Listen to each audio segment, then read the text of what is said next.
Sub division আৰু district হেডকোৱাৰ্টাৰত মই departmental review meeting মই কৰিম।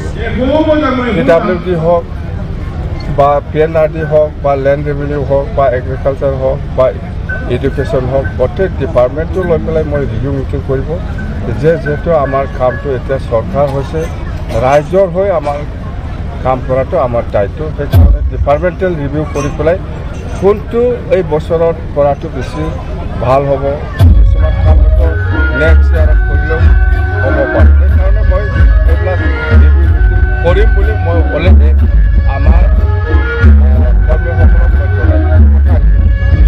আপোনালোকৰ চৰকাৰ বিটিচিত NDA চৰকাৰ চুবুৰীয়া ৰাজ্য বিটিচিত লাগি থকা পশ্চিমবংগতে এদিন ক'বলৈ গ'লে আপোনালোকৰ চৰকাৰ তেনে ক্ষেত্ৰত আপোনাৰ উন্নয়নৰ যাত্ৰা কেনেকুৱা হ'ব গৈ আছে? বিৰাট ভাল হ'ব।